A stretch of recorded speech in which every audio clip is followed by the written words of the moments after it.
नमस्कार दोस्तों, जैसा आप यहाँ पर देख रहे हैं, टीजीटी कॉमर्स 2016 ये हम इस पेपर को आज सॉल्व करने वाले हैं। टीजीटी कॉमर्स 2016 के पेपर को हम सॉल्व करने वाले हैं और इसमें हम जो क्वेश्चनों को देखेंगे, ये 45 क्वेश्चनों को यहाँ पर देखेंगे, क्योंकि मैं एक नहीं 3 पार्ट में वीडियो बनाऊँगा। अगर एक पार्ट में वीडियो बनाई जाती है, तो वो वीडियो काफ़ी लंबी हो जाती है, जैसे अपलोड करने में भी दिक्कत आती है। तो इसका हम यहाँ पर पार्ट 1 की यहाँ पर बात कर रहे हैं टीजीटी कॉमर्स 2016 की। फिलहाल अभी हम टीजीटी के सेट्स यहाँ पर सॉल्व कर रहे हैं, उसके बाद पीजीटी को देखेंगे। तो देर ना करते हुए शुरू करते हैं, देखते हैं पहले क्वेश्चन को।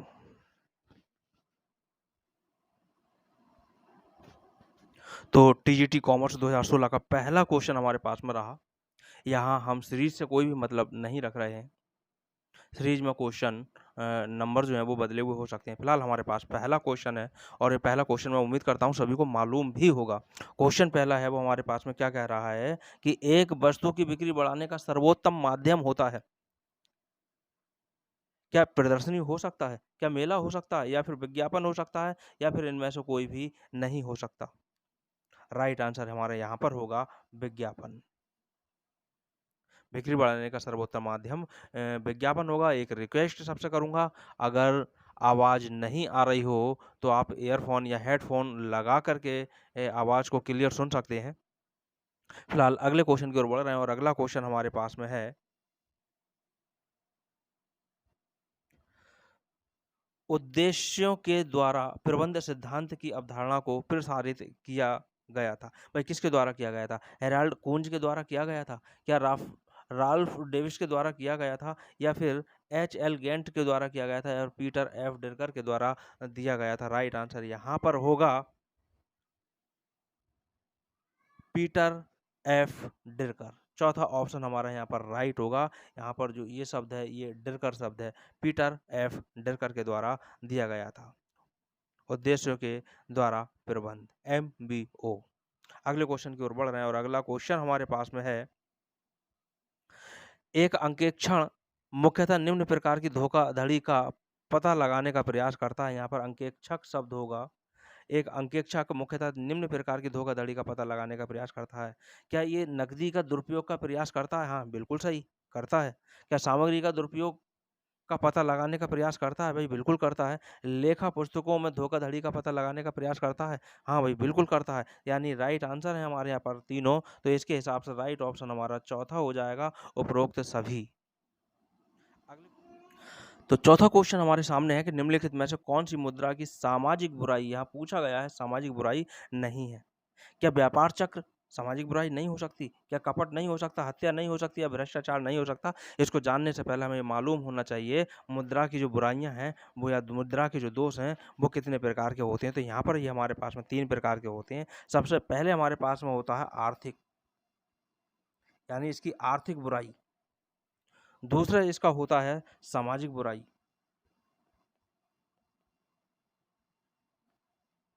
और तीसरी इसकी होती है नैतिक।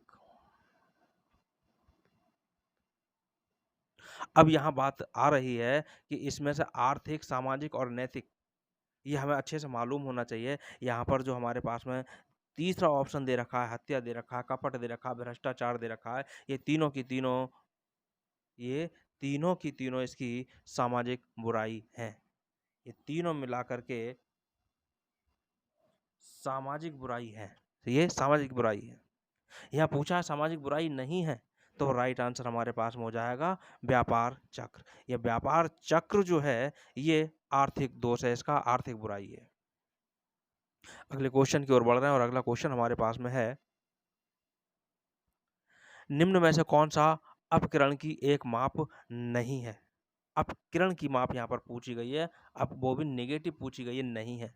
तो यहाँ पर विषमता क्या नहीं है? मानक विचलन नहीं है, माध्य विचलन नहीं है, विस्तार नहीं है। तो यहाँ पर ये भी है, ये भी है और ये भी है, यानी मानक विचलन, विस्तार और माध्य विचलन ये हैं। तो राइट आंसर जो है यानी कि नेगेटिव है, वो ये है विषमता। राइट आंसर पहला ऑप्शन यहाँ पर हो जाएगा। अगले क्वेश्चन की ओर बढ़ रहे हैं और अगला क्वेश्चन हमारे पास में, भारत के अंतिम ऋणदाता कहा जाता है? भारत में अंतिम ऋणदाता कहा जाता है, और अंतिम ऋणदाता कौन सा होता है? क्या भारतीय रिजर्व बैंक को कह सकते हैं? क्या भारत सरकार को कह सकते हैं? या नाबार्ड को कह सकते हैं? या फिर भारतीय स्टेट बैंक को कह सकते हैं? राइट आंसर यहाँ पर हमारे पास में होगा अंतिम ऋणदाता जो है वो भारतीय रिजर्व बैंक है, ऑप्शन ए सही होगा। अगला क्वेश्चन की ओर बढ़ रहे हैं और अगला क्वेश्चन हमारे पास है, भारत के योजना आयोग को प्रतिस्थापित किया गया है। एक तो होता है स्थापित या प्रतिस्थापित। प्रतिस्थापित यानी किसी के द्वारा किसी के स्थान पर किया गया है, यानी कि क्या वित्त आयोग द्वारा किया गया है या भारतीय योजना परिषद के द्वारा किया गया है या नीति आयोग के द्वारा किया गया है या नीति पैनल के द्वारा किया गया है। तो भाई यहाँ पर राइट आंसर जो होगा तीसरा ऑप्शन होगा नीति आयोग।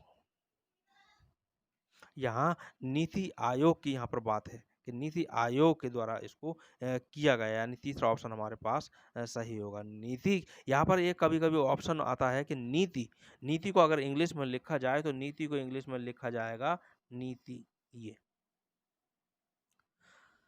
अब अगर इसकी कभी-कभी इसमें पूछ लेता है इसकी फुल फॉर्म, तो इसकी फुल फॉर्म जो होती है एन से, पहला जो एन है उसमें नेशनल होती है और पहला जो आई है उसमें इंस्टीट्यूशन होता है और टी से होता है ट्रांसफॉर्मिंग और आई से हो गया इंडिया। इस तरह से ये इसकी फुल फॉर्म का भी ये क्वेश्चन यहाँ पर पूछा जा सकता है। समझ में आ गया होगा, national institution for transforming India. अगले क्वेश्चन की ओर बढ़ रहे हैं और अगला क्वेश्चन हमारे पास में है, आंकड़ों का वर्गीकरण हो सकता है। भाई आंकड़ों का वर्गीकरण हो सकता है, ठीक है, होता है। क्या भौगोलिक हो सकता है, गुणात्मक हो सकता है, मात्रात्मक हो सकता है या फिर उपरोक्त सभी हो सकता है? तो ऑप्शन हमारे पास 4 यहाँ पर दे रखे हैं, चारों में से अब यहाँ पर राइट कौन सा होगा वो हमें यहाँ पर देखना है। तो भाई यहाँ पर राइट आंसर हमारा है भौगोलिक, बिल्कुल होता है। गुणात्मक बिल्कुल होता है, मात्रात्मक भी होता है। तो सही राइट आंसर हमारे पास फोर्थ हो जाएगा उपरोक्त सभी। अगले क्वेश्चन की ओर बढ़ रहे हैं और अगला क्वेश्चन हमारे पास में आता है,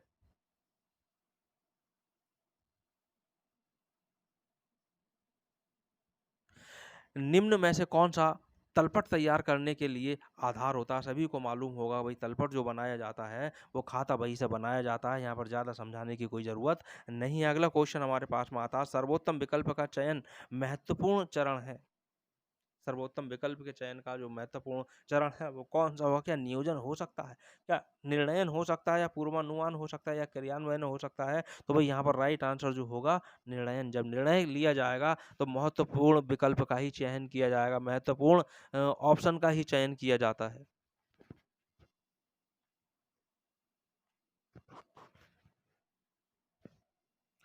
अगला क्वेश्चन हमारे पास में आता है, हॉर्थोन परीक्षण इनके द्वारा किया गया था। भाई किसके द्वारा किया गया था? क्या जॉर्ज एल्टन मेयो के द्वारा किया गया था, जॉर्ज एलिजाबेथ मेयो के द्वारा किया गया था, जॉर्ज इजेन मेयो के द्वारा किया गया था या जॉर्ज मेयो के द्वारा किया गया था? ये क्वेश्चन 2021 में भी आया था और उसमें मैंने बताया था, इससे संबंधित कोई क्वेश्चन आया था और क्वेश्चन था, ऑप्शन कुछ चेंज थे। तब मैंने बताया था कि जॉर्ज नाम से ही 4 ऑप्शन दिए जा सकते हैं, लेकिन हमें सही ऑप्शन का चयन करना होगा और सही ऑप्शन का चयन हम जब भी कर सकते हैं जब हमने इसको कभी पढ़ा हो।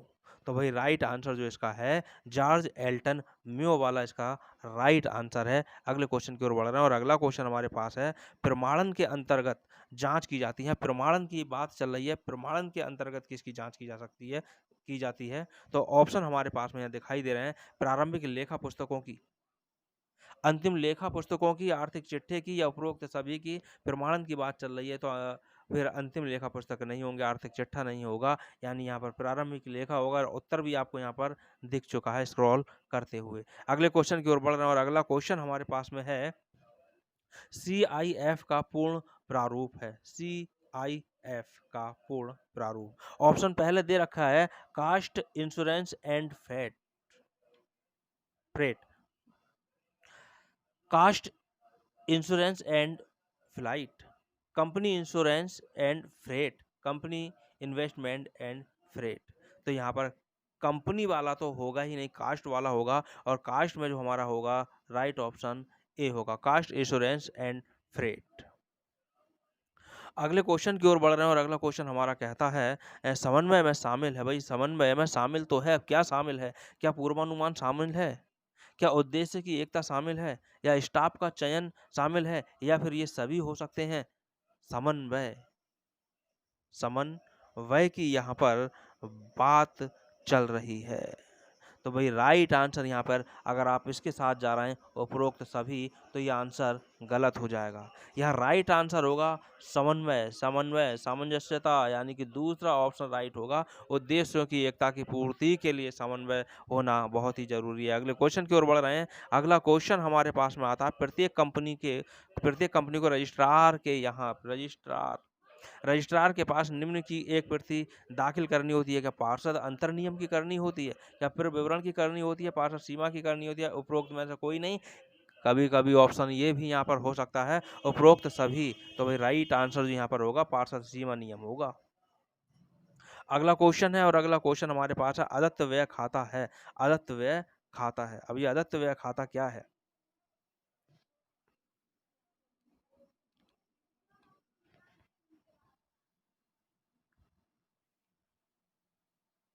तो अदत्त व्यय खाते की यहाँ बात चल रही है। ऑप्शन में आपको दिखाई दे रहे हैं, आय व्यय खाता है, नाम मात्र का खाता है, व्यक्तिगत खाता है, वास्तविक खाता है। और स्क्रॉल करते हुए आपने देख ही लिया, अब यहाँ समझाने की आवश्यकता ही नहीं है, ये एक व्यक्तिगत खाता है। अगला क्वेश्चन, जैसे अदत्त व्यय अदत्त वेतन है, तो वेतन एक व्यक्तिगत खाता में के अंतर्गत आ जाता है, क्योंकि वो प्रतिनिधित्व करता है।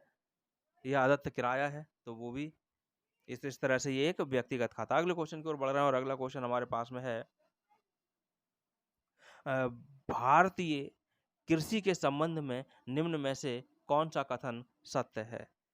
भारतीय कृषि के संबंध में कौन सा इनमें से कथन सत्य है? कृषि में श्रम की उत्पादकता कम हो रही है, या जोतों का आकार बड़ा है, या समस्त कृषि उपज का संग्रहण सरकार करती है, या फिर उपरोक्त सभी। अगर आप यहाँ पर जा रहे हैं उपरोक्त सभी, तो राइट आंसर बिल्कुल नहीं होगा, ये गलत हो जाएगा। यहाँ जो राइट आंसर होगा वो हमारे पास में ऑप्शन ए होगा, कृषि में श्रम की उत्पादकता कम हो रही है।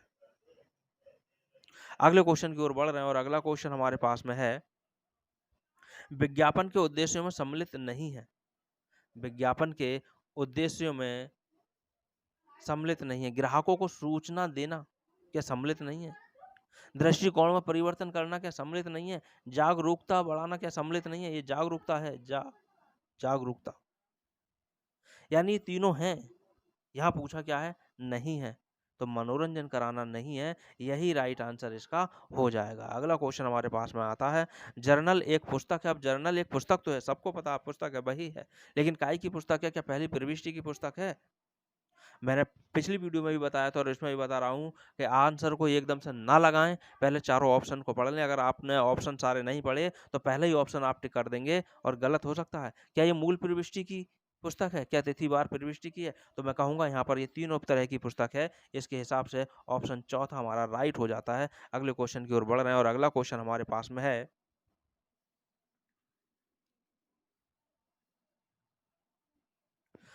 आय, उत्पादन, भार आदि पर आधारित वर्गीकरण को कहते हैं। भाई क्या कहते हैं? क्या भौगोलिक वर्गीकरण कहते हैं, या मात्रात्मक वर्गीकरण कहते हैं, या सतत वर्गीकरण कहते हैं, या गुणात्मक वर्गीकरण कहते हैं? भाई यहाँ पर ये मात्रात्मक होगा। राइट ऑप्शन यहाँ पर बी दूसरा हो जाएगा। अगला क्वेश्चन हमारे पास में है, एक पंजीकृत फर्म के साझेदार वाद प्रस्तुत कर सकते हैं।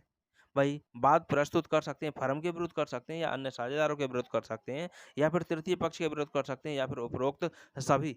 क्वेश्चन को पढ़ लें, एक पंजीकृत फर्म के साझेदार बात प्रस्तुत कर सकते हैं। यहाँ राइट आंसर है फर्म के विरुद्ध, अन्य साझेदारों के विरुद्ध और तृतीय पक्ष के विरुद्ध भी ये कर सकते हैं। इसका मतलब राइट आंसर हमारा चौथा हो जाएगा, उपरोक्त सभी। अगले क्वेश्चन की ओर बढ़ रहे हैं, और अगला क्वेश्चन हमारे पास में आता है, नए साझेदार के प्रवेश पर संपत्ति के मूल्य में हुई वृद्धि को क्रेडिट किया जाता है। यहाँ देख लें कि नए साझेदार का प्रवेश हुआ हो और संपत्ति का यहाँ पर मूल्य में वृद्धि हुई हो, जब रीवैल्यूएशन अकाउंट बनाया गया हो, तब उसको क्रेडिट करेंगे। क्या लाभ हानि खाते में क्रेडिट करेंगे, या संपत्ति खाते में क्रेडिट करेंगे, या फिर पुराने साझेदारों के पूंजी खातों में करेंगे? इसका आंसर आपको बड़े आसानी से मिल जाएगा। चौथा ऑप्शन है पुनर्मूल्यांकन खाते में करेंगे। यहाँ संपत्ति के मूल्य में वृद्धि होगी कब? जब संपत्ति का रिवैल्यूएशन किया जाएगा, पुनर्मूल्यांकन किया जाएगा, तभी तो होगा। और पुनर्मूल्यांकन शब्द आपको यहाँ पर मिल गया होगा। राइट ऑप्शन हमारे पास चौथा हो जाएगा, पुनर्मूल्यांकन खाते में।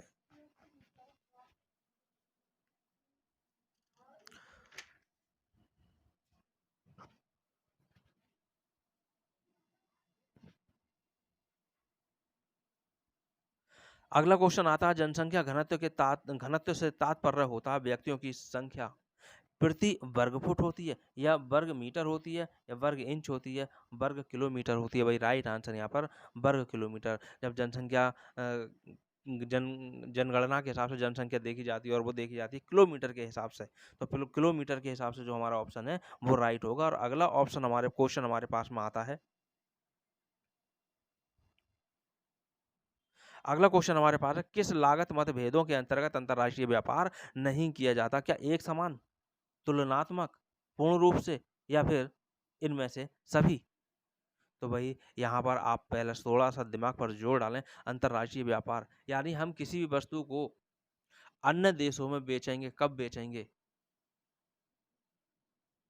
जब वहाँ का रेट ज़्यादा हो, तब बेचेंगे।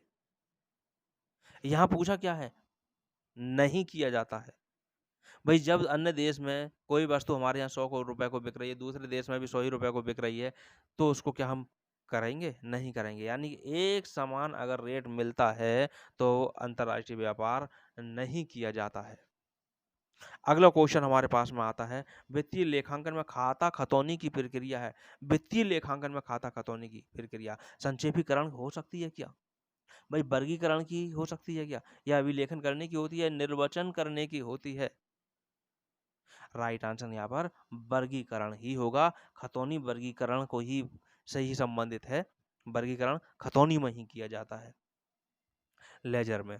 अगला क्वेश्चन हमारे पास में है, रोज नामचे से खातों में स्थानांतरण को सामान्यतः कहा जाता है। रोज नामचे से खातों में स्थानांतरण को सामान्यतः कहा जाता है। क्वेश्चन आपने अभी ऊपर भी पढ़ा था, ऊपर भी अभी समझा दिया है। यो क्वेश्चन आपके चल रहे हैं टीजीटी 2016 के, कॉमर्स के। तो बात यहाँ चल रही है रोज नाम से खातों में स्थानांतरण को सामान्यतः कहा जाता है। क्या अभिलेखन करना कहा जाता है, अंतरण करना कहा जाता है, खतौनी करना कहा जाता है या प्रविष्टि करना कहा जाता है? राइट ऑप्शन हमारे यहाँ पर तीसरा होगा, खतौनी करना कहा जाता है, पोस्टिंग करना कहा जाता है। अगला क्वेश्चन हमारे पास में है और वो क्वेश्चन हमारे पास, किस बाजार संरचना के अंतर्गत विज्ञापन करना जीवन और मृत्यु का मामला बन जाता है? क्या द्विअधिकार, पूर्ण बाजार या अल्पाधिकार या एकाधिकार? तो यहाँ पर वही राइट आंसर जो होगा वो तीसरा होगा, अल्पाधिकार होगा। अगला क्वेश्चन हमारे पास में आता है और अगला क्वेश्चन हमारे पास में है, प्रमाणन का उद्देश्य है, प्रमाणन व्यापारिक लेन देनों की जानकारी प्राप्त करना, दूसरा है गैर व्यापारिक लेन देनों की जानकारी प्राप्त करना, तीसरा है एक और दो दोनों, और चौथा है उपरोक्त में से कोई भी नहीं। तो यहाँ राइट आंसर हमारे पास जो होगा वो राइट आंसर होगा पहला, व्यापारिक लेन देनों की जानकारी प्राप्त करना, और दूसरा भी होगा गैर व्यापारिक लेन देनों की जानकारी प्राप्त करना, और इन दोनों के अनुसार हो जाएगा तीसरा ऑप्शन, यानी पहला और दोनों, दोनों ही सही होंगे। अगला क्वेश्चन हमारे पास आएगा, मांग के नियम का अपवाद है। अपवाद, अपवाद के मामले तो में फेमस है गिफेन। गिफेन का सिद्धांत नियम है, गिफेन विरोधाभास। यहाँ घटती हुई सीमांत उपयोगिता उत्पादों के विभिन्न प्रयोग स्थापन वस्तुओं का मूल्य, राइट आंसर यहाँ पर मैंने पहले ही बता दिया, दूसरा ऑप्शन होगा गिफेन का विरोधाभास। अगले क्वेश्चन की ओर बढ़ रहे हैं और अगला क्वेश्चन हमारे पास में है, वह प्रक्रिया जिसके अंतर्गत किसी संगठन के कर्मचारियों के मध्य कार्य का विभाजन उचित एवं विवेकपूर्ण ढंग से किया जाता है कहलाती है? क्या आंतरिक अंकेक्षण कहलाएगा, या आंतरिक रोकथाम कहलाएगा, या आंतरिक मूल्यांकन कहलाएगा, या आंतरिक प्रबंधन कहलाएगा? मैंने पहले भी कहा है, कई बार कहा है, ऑप्शन सभी पढ़ना चाहिए, तभी हम उसके निष्कर्ष पर पहुंचे। अगर ऑप्शन सब नहीं पढ़े तो आप 100% टिक लगा देंगे आंतरिक अंकेक्षण पर, जो कि हमारा ये गलत हो जाएगा। सही राइट आंसर आंतरिक रोकथाम कहलाएगा। अगले क्वेश्चन की ओर बढ़ रहे हैं और अगला क्वेश्चन हमारे पास में कहता है, जब साझेदारी फर्म का विघटन किया जाता है तब फर्म की पुस्तकों में निम्न खाता खोला जाता है। अभी कौन सा? क्या पुनर्मूल्यांकन खाता खोला जाएगा, या लाभ हानि खाता, लाभ हानि समायोजन खाता खोला जाएगा, या वसूली खाता खोला जाएगा, या लाभ और हानि विनियोजन खाता खोला जाएगा? वही यहाँ राइट आंसर जो होगा वसूली खाता होगा। अगले क्वेश्चन की ओर बढ़ रहे हैं और अगला क्वेश्चन हमारे पास में है, टेलीशीट का प्रयोग निर्धारित करने के लिए किया जाता है। वर्ग सीमा, प्रति वर्ग की आवृत्ति या वर्गों की संख्या या निरंतर श्रृंखला। वही राइट आंसर यहाँ हमारे पास होगा प्रति वर्ग की आवृत्ति, यानी राइट ऑप्शन दूसरा होगा प्रति वर्ग की आवृत्ति। अगले क्वेश्चन है, व्यक्तिगत विक्रय लक्षित नहीं होता। व्यक्तिगत विक्रय लक्षित नहीं होता है अधिसंख्य श्रोताओं पर, व्यक्तिगत संपर्क पर, या दो तरफा संप्रेषण पर, या तुरंत प्रतिपुष्टि पर। तो व्यक्तिगत व्यक्तिगत यानी अधिसंख्य श्रोताओं पर ये विक्रय लक्षित नहीं हो पाएगा। अगला क्वेश्चन है हमारे पास में, लेखांकन प्रक्रिया में शामिल नहीं है। लेखांकन प्रक्रिया में शामिल नहीं है, भाई क्या शामिल नहीं है? क्या अभिलेखन करना शामिल नहीं है, या वर्गीकरण करना शामिल नहीं है, या सरलीकृत करना शामिल नहीं है, या फिर सारांशीकरण करना शामिल नहीं? शामिल नहीं है, नेगेटिव पूछा गया है यहाँ पर।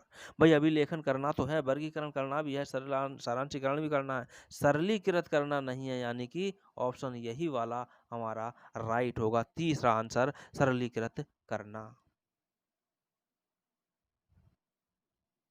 अगला क्वेश्चन हमारे पास है, मुद्रा के मूल्य और समान मूल्य स्तर के मध्य संबंध होता है। अब ये कौन सा संबंध होता है, ये हमें यहाँ पर देखना है। क्या वही प्रत्यक्ष, प्रतिकूल, या अप्रत्यक्ष, या आनुपातिक?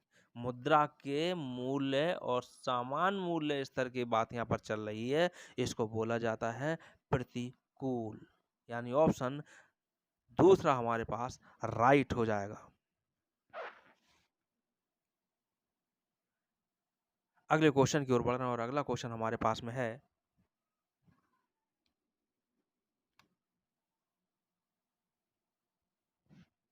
निम्न में से कौन वाणिज्यिक बैंकों की क्रेडिट निर्माण शक्ति को सीमित करता है? राजकोषीय नीति, बैंकिंग कानून, या रेपो दर, या फिर व्यावसायिक निराशावाद? राइट आंसर यहाँ पर होगा राजकोषीय नीति, ये हमारे पास राइट आंसर होगा। वाणिज्यिक बैंकों की क्रेडिट निर्माण शक्ति को सीमित कौन करता है? ये राजकोषीय नीति करती है, जिस पर पूरा अधिकार रिजर्व बैंक का ही होता है। अगले क्वेश्चन की हम बात करते हैं, खाते के दोनों पक्षों का योग करने और अंतर को ज्ञात करना कहलाता है। भाई क्या कहलाता है? क्या योग करना कहलाता है, या परीक्षण करना कहलाता है, संतुलित करना कहलाता है, या फिर वर्गीकृत करना कहलाता है? भाई राइट आंसर यहाँ पर होगा संतुलित करना। तलपट जब बनाया जाता है, ट्रायल बैलेंस जब बनाया जाता है, तो उसे संतुलित करना ही कहा जाता है।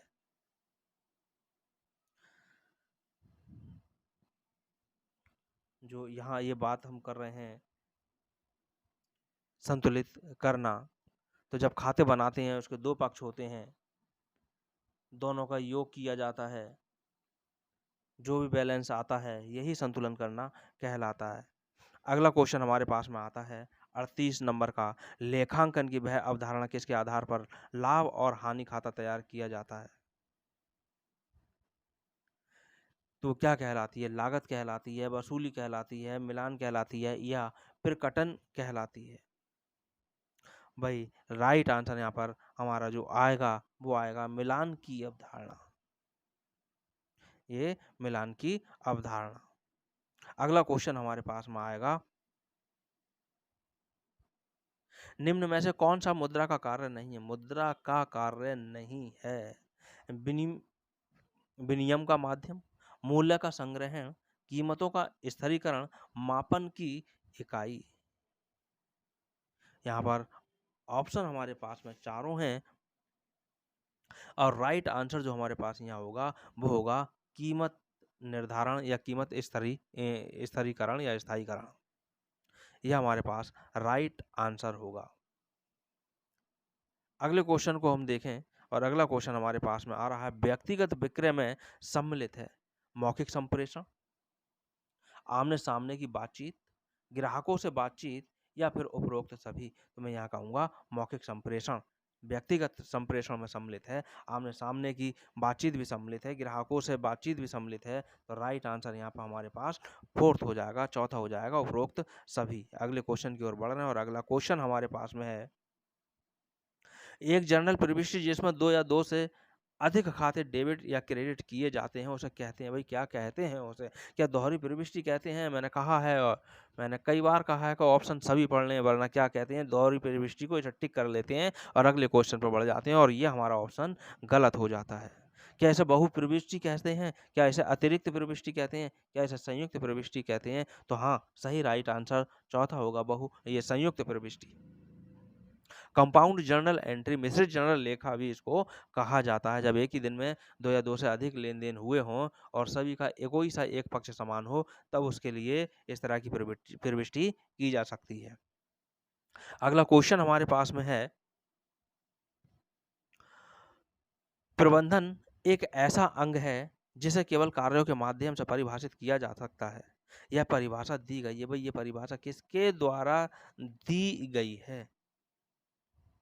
क्या एडम स्मिथ ने ये परिभाषा दी है? क्या जॉर्ज टेरी द्वारा दी गई है? या पीटर एफ ड्रकर के द्वारा दी गई है? या हेनरी फेयोल के द्वारा दी गई है? तो राइट ऑप्शन हमारे पास में होगा तीसरा, पीटर एफ ड्रकर के द्वारा ये परिभाषा दी गई है। अगला क्वेश्चन हमारे पास में है, प्रतिस्पर्धा को प्रतिबंधित करना है। ये प्रतिबंधित शब्द यहाँ पर लिखा हुआ है, प्रतिबंधित करना है। एक, अनुचित व्यापार व्यवहार, एक आधिकारिक व्यापार व्यवहार, या प्रतिबंधित व्यापार व्यवहार, या फिर ये सभी। तो राइट आंसर हमारे पास यहाँ होगा प्रतिबंधित व्यापार व्यवहार। शब्द से भी आप यहाँ देख सकते हैं प्रतिबंधित, तो यहाँ भी प्रतिबंधित व्यापार व्यवहार राइट आंसर है। अगला क्वेश्चन हमारे पास में है,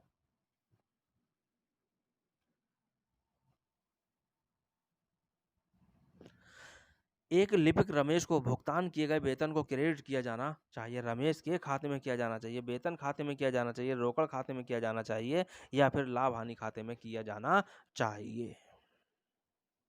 वही यहाँ पर ज़्यादातर अभ्यर्थी इसी राइट को कर देते हैं पहले क्वेश्चन को, जो कि गलत हो जाता है। हमें थोड़ा जर्नल की तरफ भी ध्यान देना चाहिए। जब कर्मचारियों को वेतन दिया जाता है तो उसमें कर्मचारी का नाम नहीं लिखा जाता है जर्नल एंट्री में। एंट्री क्या की जाती है? एंट्री की जाती है सैलरी अकाउंट DR कर दिया जाता है। और 2, क्योंकि यहाँ पर एक नगद में दी गई है सैलरी, तो कैश कर दिया जाता है, कैश अकाउंट। अब आप यहाँ पर देख लो किस में हुई, यहाँ पर किस में हुई है, या आप यहाँ पर देखें पूछा क्या है, क्रेडिट की जाती है। तो यहाँ पर क्या क्रेडिट हो रहा है? यहाँ क्रेडिट हो रहा है रोकड़ खाता यानी कैश अकाउंट। या राइट आंसर हमारा कैश अकाउंट होगा। अगले क्वेश्चन की ओर बढ़ रहे हैं और अगला क्वेश्चन हमारे पास है, सिस्टम दृष्टिकोण के द्वारा प्रचारित नहीं है। सिस्टम दृष्टिकोण इनके द्वारा प्रचारित नहीं है। किसके द्वारा प्रचारित नहीं है?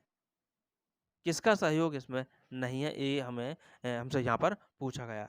WG Scott, Robert, Peter Drucker, या JD थॉमसन। तो यहाँ पर राइट आंसर, अगर इसकी हम बात करें दृष्टिकोण की प्रचारित किसके द्वारा है, तो WG स्कॉट के द्वारा भी है, रॉबर्ट के द्वारा भी है, और JD थॉमसन के द्वारा भी है। नहीं है तो पीटर ड्रकर के द्वारा नहीं है। पूरा नाम पीटर एफ ड्रकर है, शॉर्ट में भी ये पूरा नहीं, पीटर एफ ड्रकर इसको लिखा जाता है। राइट आंसर हमारे पास में तीसरा हो जाएगा। इस तरह से TGT 2016 के कॉमर्स के पेपर के 45 क्वेश्चन यहाँ पर कंप्लीट हुए और इससे आगे क्वेश्चन आपको शीघ्र ही अगली वीडियो में प्राप्त होंगे। इसी तरह से क्वेश्चन पाने के लिए बने रहिए मेरे साथ में और वीडियो को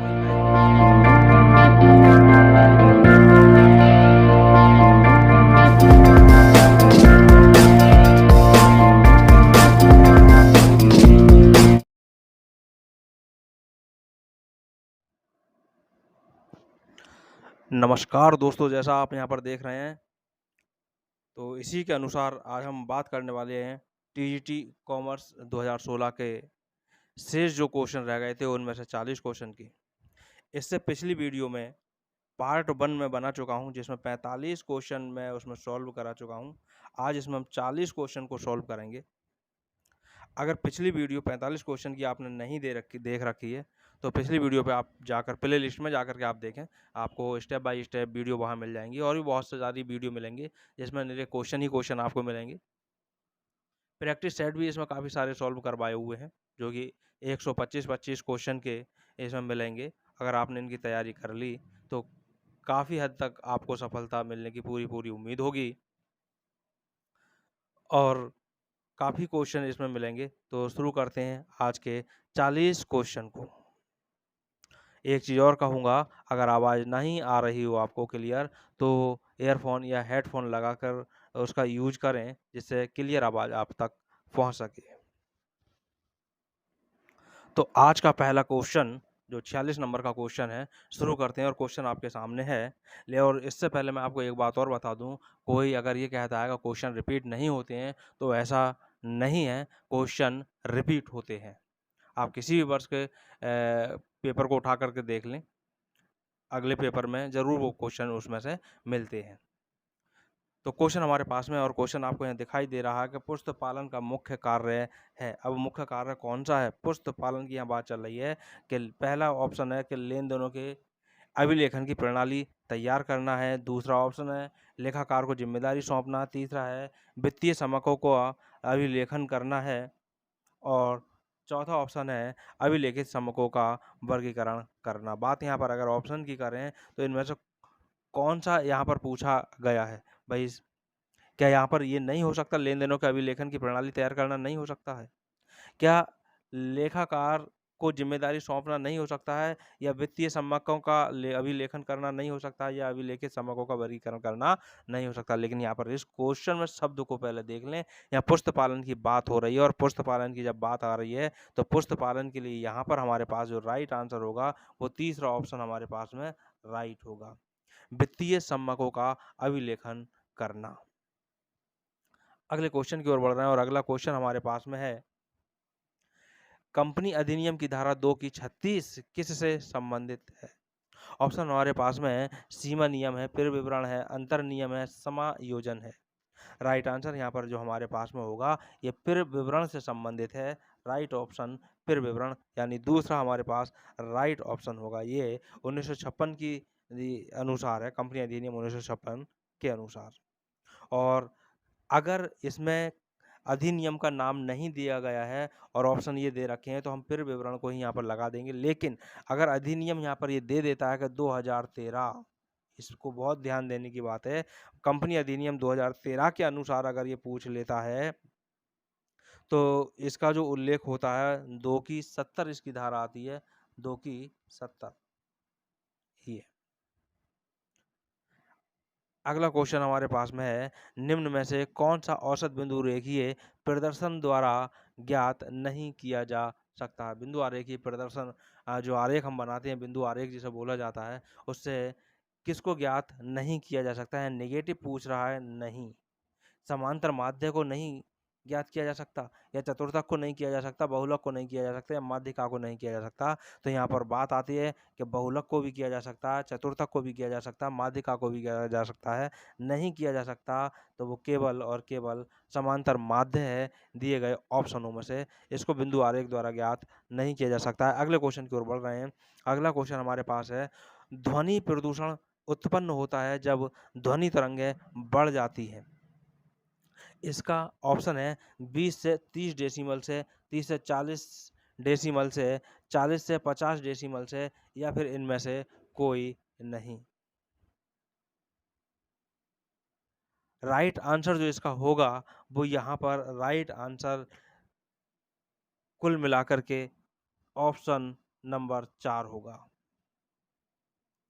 क्योंकि वैज्ञानिक के अनुसार जो है, जो ध्वनि में सुनने की जो क्षमता है, या ये जो प्रदूषण की है, वो 80 डेसिमल तक की यहाँ पर मानी जाती है। श्रवण क्षमता यानी सुनने की क्षमता 80 डेसिमल तक, और 80 डेसिमल यहाँ पर किसी भी ऑप्शन में नहीं दे रखा है। तो राइट ऑप्शन यहाँ पर इनमें से कोई नहीं होगा, लेकिन कुछ वैज्ञानिकों के अनुसार इसको ऑप्शन जो दिया गया है वो 70 डेसिमल कहा गया है, और कुछ ने ऐसे अलग-अलग विद्वानों ने इसको अलग-अलग उससे व्याख्यात इसको किया है, इसलिए आयोग ने भी इस क्वेश्चन को एग्जाम में दे तो दिया था, लेकिन मूल्यांकन प्रक्रिया से उसको बाहर कर दिया था और सभी को इस पर समान अंक दे दिया गया था। अगले क्वेश्चन की ओर बढ़ रहे हैं और अगला क्वेश्चन हमारे पास है, इनमें से कौन सा संगठित मुद्रा बाजार का अंग नहीं है? नेगेटिव पूछा है, ये हमें ध्यान रखना। नेगेटिव, केंद्रीय बैंक, व्यावसायिक बैंक, देशी बैंक और क्षेत्रीय ग्रामीण बैंक। अगर हम बात करें मुद्रा बाजार का अंग है, तो वही केंद्रीय बैंक भी है, व्यावसायिक बैंक भी है, क्षेत्रीय ग्रामीण बैंक भी है, लेकिन देशी बैंकर जो है वो नहीं है। ये गलत है, लेकिन गलत ही तो पूछा है, तो राइट आंसर हमारे पास में तीसरा हो जाएगा। अगले क्वेश्चन की ओर बढ़ रहे हैं और अगला क्वेश्चन हमारे पास है, एक देनदार को दी गई नगद छूट क्रेडिट की जानी चाहिए। किस में क्रेडिट की जानी चाहिए? नगद छूट दी जा रही है। ऑप्शन में आपको देख लें यहाँ पर, छूट खाते में, ग्राहक के खाते में, क्रय खाते में या फिर विक्रय खाते में। किसमें होना चाहिए? इसके लिए हमें जर्नल की तरफ को चलना पड़ेगा।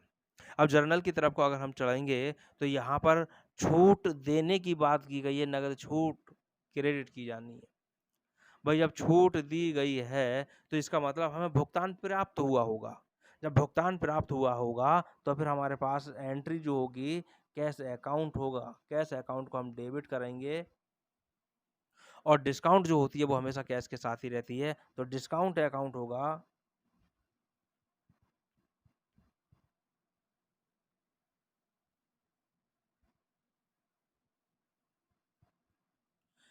ये भी डेबिट होगा। तो फिर क्रेडिट क्या होगा? क्रेडिट वो होगा जिसको छूट प्राप्त हो रही है। अब वो कौन होगा? वो यहाँ पर ग्राहक का खाते का नाम आ जाएगा। मान के चलिए राम को अगर छूट दी गई थी तो राम यानी एक ग्राहक के खाते में गई, तो इसका मतलब राइट ऑप्शन जो हमारे पास होगा वो हो जाएगा दूसरा। ग्राहक के खाते में, ये ग्राहक के खाते में। छूट की बात थी कि एक देनदार को दी गई नगद छूट क्रेडिट की जाएगी, तो वे क्रेडिट जो की जाएगी वो ग्राहक के खाते में की जाएगी। अगला क्वेश्चन है,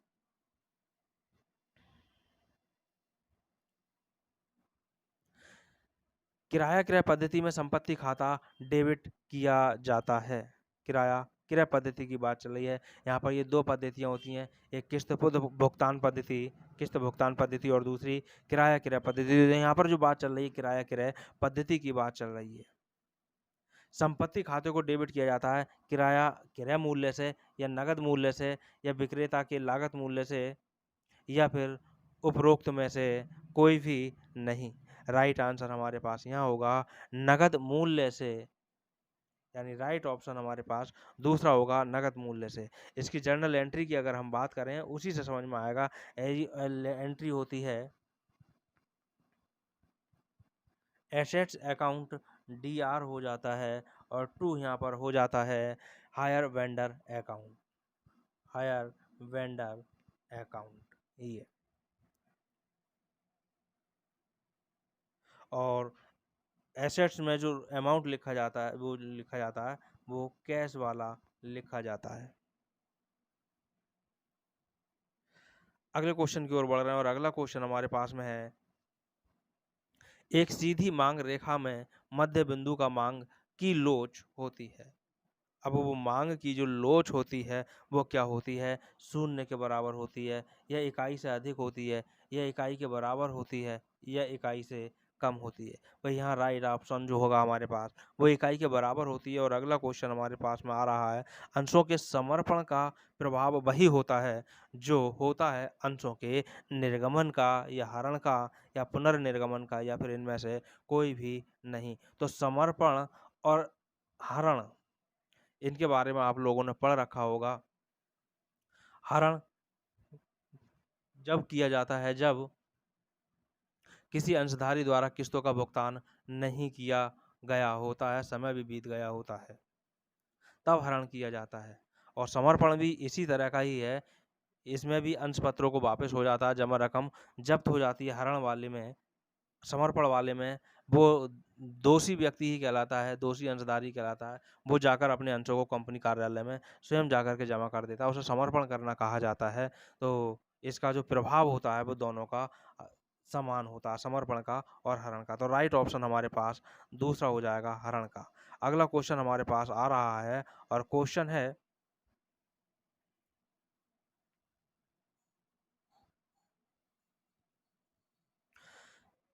साधारण तौर पर धन के परंपरागत दृष्टिकोण के अनुसार इसमें यह शामिल नहीं है। धन के परंपरागत दृष्टिकोण, इसमें मुद्रा शामिल नहीं है, या फिर मुद्रा एवं मांग जमा राशि है, या फिर मुद्रा एवं बैंक जमा राशि है, या समस्त तरल संपत्तियां हैं।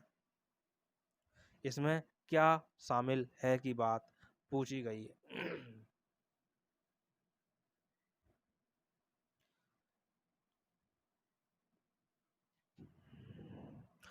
इसमें भी जो ये क्वेश्चन है, इस क्वेश्चन को भी आयोग के द्वारा ये मूल्यांकन प्रक्रिया से इसको हटा दिया गया था, क्योंकि इसमें अभी ऑप्शन, जो सही ऑप्शन है वो इसमें है ही नहीं। और इसका जो सही ऑप्शन है, परंपरागत दृष्टि को अगर देखें तो इसमें मुद्रा से जो अर्थ इसका लिया गया है वो लिया गया था सिक्के हैं, यानी जो करेंसी है उस करेंसी में सिक्के तथा मांग जमाओं को शामिल किया गया था। इसलिए इसमें से कुछ यहाँ पर नहीं है और इसको यहाँ पर हटा दिया गया।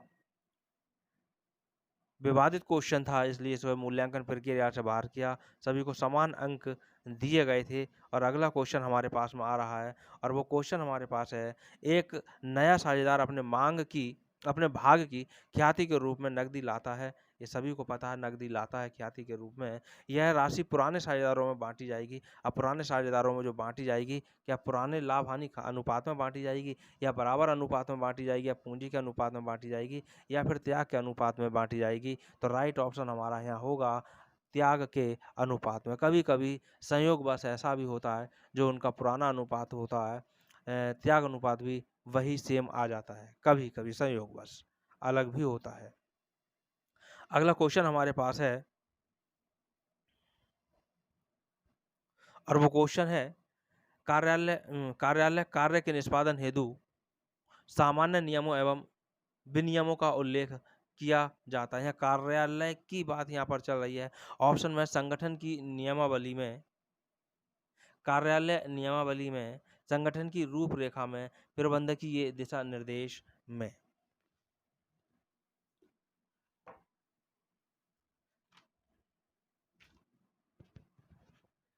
अब यहाँ जो हमारे पास राइट ऑप्शन है, मैंने शुरू में ही बताया था, टिक भी लगा रखा है, ये कार्यालय से संबंधित यहाँ बात चल रही है, तो ये नियमावली कार्यालय की नियमावली होगी। और क्वेश्चन ये भी एक कंफ्यूजन का क्वेश्चन है, और वैसे कोई कंफ्यूजन नहीं है, कार्यालय कार्यालय यहाँ पर आंसर। और जो ऑप्शन है वो दूसरा हमारे पास यहाँ सही होगा। अगले क्वेश्चन की ओर बढ़ना। अगला क्वेश्चन है, निम्न में से कौन सा उत्पादन फलन का एक गुण नहीं है? उत्पादन फलन की यहाँ पर बात चल रही है और ऑप्शन हमारे पास में है,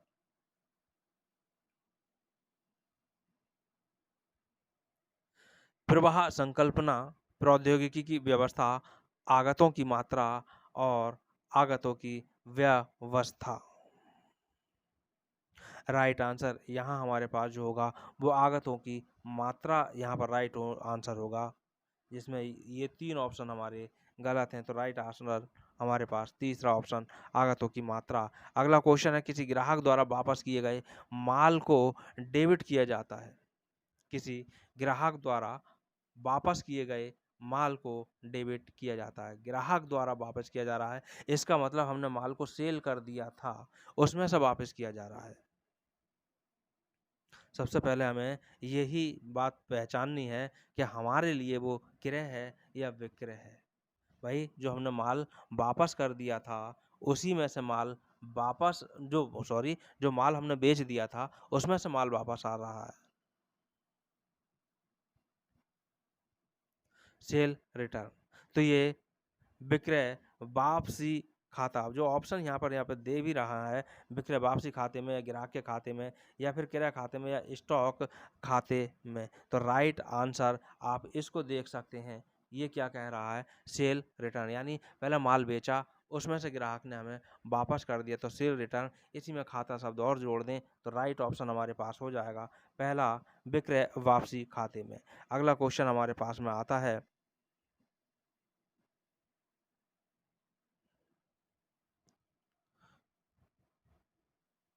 यहाँ आंसर देखें। यहाँ पे जो आंसर ये लिखा है ये गलत है। यहाँ पर क्रय खाते में नहीं होगा, पहला ही ऑप्शन यहाँ पर राइट होगा।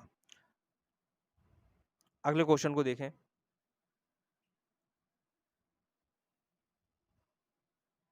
अगला क्वेश्चन है, किस्त भुगतान पद्धति की दशा में विक्रेता को कुल प्राप्य ब्याज जमा किया जाता है। मैंने अभी एक क्वेश्चन और आया था किराए क्रय पद्धति से पहले, तब भी मैंने बताया था किस्त भुगतान पद्धति भी होती है। तो किस्त भुगतान पद्धति की दशा में विक्रेता को कुल प्राप्य ब्याज जमा किया जाता है। तो यहाँ पर पहले यहाँ पर ऑप्शन को देखें। पहला ऑप्शन है ब्याज उचंत खाते में, ब्याज खाते में, विक्रय खाते में या उपरोक्त में से कोई भी नहीं। राइट आंसर जो यहाँ पर होगा वो हमारे पास होगा ब्याज उचंत खाता, जिसको सस्पेंस अकाउंट भी बोला जाता है।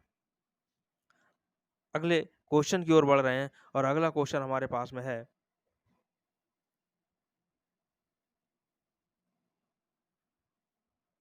चार्टर पार्टी का प्रयोग किया जाता है। चार्टर पार्टी निर्यात व्यापार में किया जाता है या फिर आयात व्यापार में किया जाता है या फिर आंतरिक व्यापार में किया जाता है या फिर इनमें से कोई भी नहीं। राइट आंसर हमारे पास यहाँ होगा, जब चार्टर पार्टी का प्रयोग किया जाता है वो एक निर्यात व्यापार में किया जाता है। और इसका जो प्रयोग किया जाता है जब भी किया जाता है बहुत बड़े स्तर पर निर्यात किया जा रहा हो और पूरे के पूरे शिप को, पूरे के पूरे जहाज को रेंट पर ले लिया गया हो।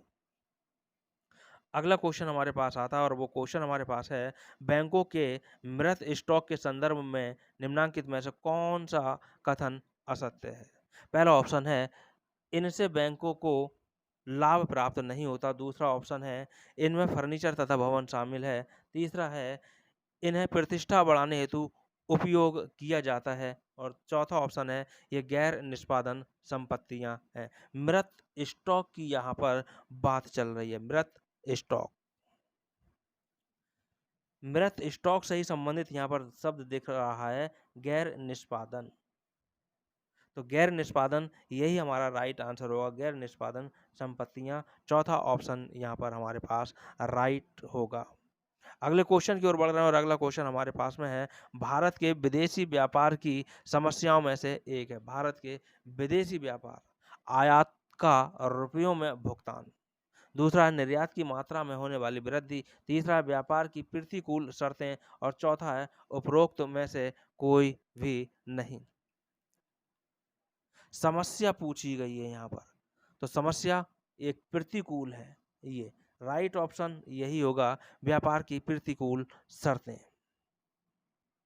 अगले क्वेश्चन की ओर बढ़ रहे हैं और अगला क्वेश्चन हमारे पास में है, भारतीय अर्थव्यवस्था में 1991 के संकट की उत्पत्ति हुई। 1991 के संकट की उत्पत्ति हुई घरेलू क्षेत्र से या फिर बाह्य क्षेत्र से या फिर एक और दो दोनों सही है या फिर इनमें से कोई सा भी सही नहीं है। राइट आंसर है यहाँ पर बाह्य क्षेत्र से। ये भारतीय अर्थव्यवस्था के लिए बहुत ही संकट भरा वर्ष था। इसमें भारत में जो है विदेशी ऋणों के मामले में संकट का सामना बहुत करना पड़ा था। बहुत बुरी स्थिति यहाँ पर रही थी और जो बाह्य क्षेत्र से संबंधित थी। अगला क्वेश्चन हमारे पास में जो क्वेश्चन है, निम्न में कौन हॉर्थोर्न परीक्षण का अंग नहीं है? हॉर्थोर्न परीक्षण का अंग नहीं है। नेगेटिव बात यहाँ पर पूछी गई है। ऑप्शन में पूछा गया है रोशनी है, जन साक्षात्कार है, बैंक वायरिंग अवलोकन कक्षा है या जनसभा क्षेत्र है। नेगेटिव पूछा गया है तो जनसभा क्षेत्र यानी ये नहीं है, यही यहाँ पर राइट ऑप्शन हो जाएगा। और अगला क्वेश्चन हमारे पास में है, निम्न में से कौन सा एक अपकिरण का सापेक्ष माप है। ऑप्शन हमारे पास में है माध्य विचलन, दूसरा है प्रमाप विचलन, तीसरा है विचरण गुणांक और प्रसरण। तो राइट ऑप्शन हमारे पास जो होगा वो विचरण गुणांक है। ये इसकी अपकिरण का सापेक्ष माप है। अगला क्वेश्चन हमारे पास में आता है, तोरण वक्र की सहायता से हम अनुमान लगा सकते हैं। तोरण वक्र, अब तोरण वक्र की यहाँ पर बात चल रही है समांतर माध्य का या बहुलक या माध्यिका का या उपरोक्त सभी। तोरण वक्र की यहाँ पर बात चल रही है तो तोरण वक्र से जो है माध्यिका को ज्ञात किया जा सकता है, अनुमान लगाया जा सकता है। अगले क्वेश्चन की ओर बढ़ रहे हैं और अगला क्वेश्चन हमारे पास है, प्रवर्तक द्वारा अपने व्यक्तिगत उपयोग के लिए आहरित नगद को डेबिट किया जाता है। प्रवर्तक द्वारा अपने व्यक्तिगत उपयोग के लिए आहरित नगद को डेबिट किया जाता है पूंजी खाते में या बिक्री खाते में या पूंजी खाते में, आहरण खाते में या 1, 2 और 3 दोनों के खातों में। राइट आंसर है आहरण, तो आहरण है, यहाँ आहरण है तो यहाँ ये आहरण वाला ही ऑप्शन राइट यहाँ पर होगा। क्योंकि क्वेश्चन क्या होगा, drawings account DR to cash account. अब कैश की जगह पर गुड्स भी आहरित किया गया हो सकता है। फिलहाल यहाँ पर नगद के लिए साफ साफ बोल रहा है, नगद को डेबिट किया जाता है तो आहरण खाते में किया जाएगा। अगला क्वेश्चन हमारे पास है, निकट धन की निकटता इस पर आधारित है। निकट धन की निकटता वैधता पर, लाभदायकता पर, मान्यता पर या फिर तरलता पर। राइट आंसर जो है यहाँ पर वो होगा तरलता पर, ऑप्शन 4। अगले क्वेश्चन की ओर बढ़ रहे हैं और अगला क्वेश्चन हमारे पास में है, 3 खाने वाली रोकड़ पुस्तक में प्राप्त हुई नगद छूट की प्रविष्टि की जाती है। 3 खाने वाली रोकड़ बही की यहाँ पर बात चल रही है। डेबिट पक्ष में या क्रेडिट पक्ष में या कोई प्रविष्टि नहीं की जाती या फिर एक नोट के रूप में यहाँ पर लिख दी जाती है। तो 3 खाने वाली रोकड़ बही के बारे में पहले तो हमें तीनों कॉलम्स अच्छे से मालूम होने चाहिए कि 3 खाने वाली इसे कहते क्यों हैं। भाई इसमें सबसे पहले डिस्काउंट का कॉलम होता है, कैश का डिस्काउंट कॉलम होता है, कैश, डिस्काउंट और बैंक। तो जो यहाँ पर प्रविष्टि ये दे रखी है कि एक नोट के रूप में लिखी जाएगी, इसका मतलब ये तो सबसे गलत है ही है। क्योंकि डिस्काउंट का जब उसमें कॉलम है, छूट की यहाँ पर बात चल रही है तो छूट में लिखी जाएगी। इसका मतलब जब छूट में लिखी जाएगी तो ये वाला जो कॉलम तीसरा है, कोई प्रविष्टि नहीं की जाती, ये भी गलत है। अब ऑप्शन बच रहे हैं हमारे पास में पहला और दूसरा। अब डेबिट की जाएगी या क्रेडिट की जाएगी, यहाँ पर आप फिर क्वेश्चन को देखें, 3 खाने वाली रोकड़ पुस्तक में प्राप्त हुई छूट। अब प्राप्त के लिए लोग डेबिट मान लेते हैं और राइट कर देते हैं डेबिट पक्ष में, जो कि ये गलत हो जाता है। गलत ये इसलिए हो जाता है क्योंकि जब छूट प्राप्त होगी कब, जब आपने किसी को भुगतान किया हो। जब आपने किसी को कोई भुगतान नगद में किया है या जैसे भी किया है, फिलहाल अगर नगद में किसी को भुगतान किया है तो क्रेडिट पक्ष में जाएगा, और जब क्रेडिट पक्ष में लिखा हुआ है तो डिस्काउंट भी क्रेडिट पक्ष में होगी। और इस हिसाब से हमारे पास में राइट आंसर दूसरा हो जाएगा, क्रेडिट पक्ष। अगले क्वेश्चन की बात आती है और अगला क्वेश्चन हमारे पास है, निम्न में से कौन सा कथन सही नहीं है। यहाँ पर नेगेटिव ऑप्शन यहाँ पर आंसर पूछा गया है, ये गलत कौन सा है। पहला ऑप्शन है, साझेदारी संलेख के अभाव में साझेदारों के मध्य लाभ एवं हानि का वितरण समान अनुपात में होता है। भाई ये तो पहला ऑप्शन हुआ जो कि राइट है। दूसरा ऑप्शन हमारे पास है, अवयस्क साझेदार लाभ में अपना हिस्सा प्राप्त करता है, ये भी बिल्कुल सही है। तीसरा ऑप्शन है, साझेदारों के मध्य संबंध संलेख द्वारा उत्पन्न होता है। भाई ये भी ऑप्शन सही है। चौथा ऑप्शन हमारे पास दे रखा है कि साझेदारी का पंजीकरण अनिवार्य है, तो यही ऑप्शन यहाँ पर गलत है। साझेदारी का पंजीकरण जो है वो अनिवार्य नहीं है, ऐच्छिक है। और यहाँ यही तो पूछा है नेगेटिव, तो नेगेटिव वाला चौथा ऑप्शन है और चौथा ऑप्शन ही हमारे पास राइट हो जाएगा। इसके हिसाब से ये ऑप्शन हमारे गलत हो गए और राइट ऑप्शन चौथा हो जाएगा। अगले क्वेश्चन की ओर बढ़ रहे हैं। अगला क्वेश्चन हमारे पास में है, निम्न में से एक पूर्ण बाजार संरचना की विशेषता है, वो कौन सी है? तो इसमें आपको यहीं पे दिखाई दे रहा है कि आयोग द्वारा इस क्वेश्चन को भी मूल्यांकन प्रक्रिया से बाहर कर दिया गया था।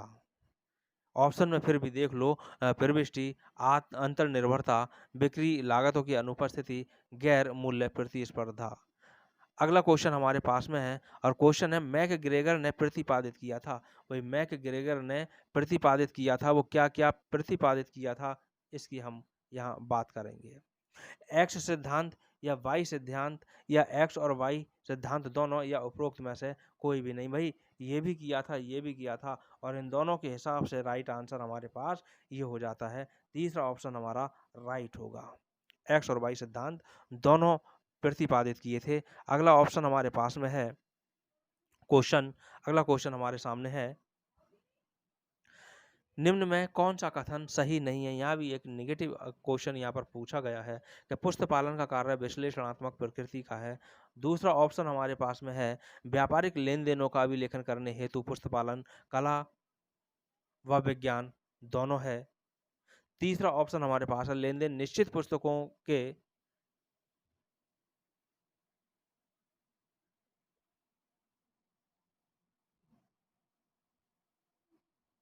यहाँ ऑप्शन में कुछ गलत है। ये जो शब्द दिख रहा है ये हमारे पास समूह शब्द है। लेन देन निश्चित पुस्तकों के समूह में अभिलेखित किए जाते हैं। और चौथा ऑप्शन है, पुस्तक पालन लेखा पुस्तकों में अभिलेखित करने की विधि है। राइट आंसर जो हमारे पास में है, जो यहाँ पूछा है, नेगेटिव पूछा गया है, पहले ये देख लें, पुस्तक पालन का कार्य विश्लेषणात्मक प्रकृति का है, यही ऑप्शन हमारे पास गलत है। और अगर गलत है तो यही राइट हो जाएगा, बाकी सब सही थे। अगला क्वेश्चन हमारे पास में है, फर्नीचर के लिए मांग है। अब भाई फर्नीचर के लिए जो मांग है वो कैसी मांग है? वो उपभोक्ता मांग है या स्थायी मांग है या उत्पादक की मांग है या फिर एक और दो दोनों है? राइट आंसर यहाँ पर हमारे पास ये उपभोक्ता की भी मांग है और स्थायी मांग है। तो इस तरह से ये राइट आंसर हमारे पास चौथा राइट आंसर हो जाएगा। उत्पादक की यहाँ पर मांग नहीं है, ये बिल्कुल ही गलत होगा। अगले ऑप्शन की ओर बढ़ रहे हैं और अगला क्वेश्चन हमारे पास में आता है, अपहृत अंशों के पुनर्निर्गमन के पश्चात अंश अपहरण खाते का शेष हस्तांतरित किया जाता है। भाई सामान्य संचय खाते में किया जाता है क्या? या लाभ हानि खाते में किया जाएगा या प्रतिभूति प्रीमियम में किया जाएगा या फिर पूंजी संचय खाते में किया जाएगा? तो यहाँ राइट आंसर जो होगा वो पूंजी संचय है, कैपिटल रिजर्व है। अगला क्वेश्चन हमारे पास में है और वो क्वेश्चन हमारे पास है, निम्न में से कौन सा कथन सही नहीं है? यहाँ भी ये नेगेटिव क्वेश्चन यहाँ पर पूछा गया, नेगेटिव ऑप्शन, कि तलपट का उद्देश्य पुस्तकों की शुद्धता की जांच करना है, पहला ऑप्शन। दूसरा है, तलपट अंतिम खाते तैयार करने के लिए आधार प्रदान करता है। तीसरा ऑप्शन है, सैद्धांतिक अशुद्धियां तलपट के तालमेल को प्रभावित नहीं करती। और चौथा, क्षतिपूर्वक अशुद्धियां समकारी अशुद्धियों के नाम से भी जानी जाती हैं। चारों ऑप्शन हमारे सामने हैं, हमें यहाँ से देखना है जो गलत ऑप्शन है, जो यहाँ पर गलत है वो हमें देखना है। तो गलत क्या है भाई? अगर इसको हम देखें ये राइट है, इसको हम देखें ये भी राइट है, इसको हम देखें ये भी राइट है। और यहाँ क्या कह रहा है कि तलपट का उद्देश्य पुस्तकों की शुद्धता की जांच करना है। लोग इसी को टिक कर देते हैं, जो कि गलत हो जाता है, क्योंकि गणित संबंधी शुद्धता की जांच करना है इसका उद्देश्य। तो ये यहाँ पर गलत और ये गलत है, तो राइट यही आंसर होगा, यानी पहला ही ऑप्शन राइट होगा। अगला क्वेश्चन हमारे पास है, श्रीमान एक्स टीसी एस कंपनी के विपणन प्रबंधक हैं। श्रीमान एक्स टीसीएस कंपनी के विपणन प्रबंधक हैं। ये प्रथम स्तर के प्रबंधक हैं या मध्य स्तर के प्रबंधक हैं या शीर्ष स्तर के या फिर उपरोक्त में से कोई भी नहीं। भाई विपणन प्रबंधक हैं, मुख्य प्रबंधक नहीं है, तो ये मध्य स्तर के होंगे। राइट ऑप्शन हमारे पास दूसरा हो जाएगा। अगला क्वेश्चन हमारे पास है, मैसर्स स्टेशनरी मार्ट द्वारा क्रय की गई स्टेशनरी को डेबिट किया जाएगा। मैसर्स स्टेशनरी मार्ट ये नाम है, मैसर्स स्टेशनरी मार्ट एक फर्म का नाम है, इनके द्वारा क्रय की गई स्टेशनरी को डेबिट किया जाएगा। तो ये जो डेबिट किया जाएगा, ये काय में डेबिट किया जाएगा? सामान्य व्यय खाते में डेबिट किया जाएगा, या स्टेशनरी में डेबिट किया जाएगा, या फिर क्रय खाते में, या फिर उपरोक्त में से कोई भी नहीं। राइट आंसर जो यहाँ पर होगा हमारे पास, वो होगा क्रय खाते में। क्योंकि यहाँ जो जो जर्नल की अगर इस एंट्री की तरफ अगर हम चलें, तो यहाँ पर एंट्री होगी purchase account D R, purchase account D R यहाँ पर होगा, और 2 में होगा यहाँ पर कैश अकाउंट। तो यहाँ परचेस अकाउंट होगा। लेकिन क्वेश्चन एक कंफ्यूजन का क्वेश्चन है। आपने सामान्य तरीके से जब जर्नल एंट्री की होंगी, तब जर्नल एंट्री करते हुए आपने यहाँ पर अगर कोई भी फर्म, कोई भी कंपनी स्टेशनरी को अगर क्रय करती है, तो आपने लिखा ये किया होगा, stationery account DR to cash account, ये लेखा आपने किया होगा। इसके अनुसार अगर आप देखेंगे तो स्टेशनरी यहाँ पर राइट हो जाएगा। कंफ्यूज करता है क्वेश्चन, अच्छे से आप यहाँ पर देख लें। 2 तरह की मैंने एंट्री दी है, क्योंकि यहाँ पर स्टेशनरी मार्ट है, इसने स्टेशनरी खरीदी है, तो इसके लिए माल हो गया, और माल खरीदा गया है। कुल मिलाकर के इनडायरेक्टली बात यहाँ पर कही जा रही है, माल खरीदा गया है। जब माल खरीदा गया है, तो एंट्री होगी purchase account DR to cash account, यानी राइट आंसर हमारा क्रय खाता वाला होगा, यानी दूसरा ऑप्शन यहाँ पर राइट होगा। अगले क्वेश्चन की ओर बढ़ रहे हैं। अगला क्वेश्चन है, पुस्तक पालन का मुख्य उद्देश्य है। पुस्तक पालन का मुख्य उद्देश्य है लाभ अथवा हानि ज्ञात करना, ये तो है ही नहीं। अगला ऑप्शन हमारे पास में है, व्यावसायिक लेन देनों के सही एवं पूर्ण अभिलेखन करना। तीसरा, संपत्ति एवं दायित्वों की सही स्थिति दर्शाना, और चौथा ऑप्शन है, व्यावसायिक लेन देनों की शुद्धता का परीक्षण करना। तो राइट आंसर जो हमारा यहाँ पर होगा, मैंने ऊपर ही बताया कि ये तो नहीं है, पहले ही मैंने बोल दिया था। लास्ट को अगर देखें, व्यावसायिक लेन देनों की शुद्धता का परीक्षण करना, पुस्तक पालन की यहाँ बात चल रही है, नहीं है। संपत्तियों और दायित्वों की सही स्थिति दर्शाना, ये भी नहीं है। तो फिर है कौन सा? वही राइट आंसर है यहाँ पर, व्यावसायिक लेन देनों के सही एवं पूर्ण अभिलेखन करना यहाँ पर राइट आंसर है। अगला क्वेश्चन हमारे पास में है, सामान्यतः उत्पादों के विक्रय से हुई आय उस अवधि की आय के रूप में दिखाई जाती है जिसमें बिक्री हुई है, या रोकड़ की प्राप्ति हुई है, या आदेश की प्राप्ति हुई है, या फिर चेक की प्राप्ति हुई है। विक्रय से हुई आय उस अवधि के लिए मानी जाती है, तो भाई जिसमें बिक्री हुई होती है। राइट ऑप्शन यहाँ पर हमारे पास ए होगा।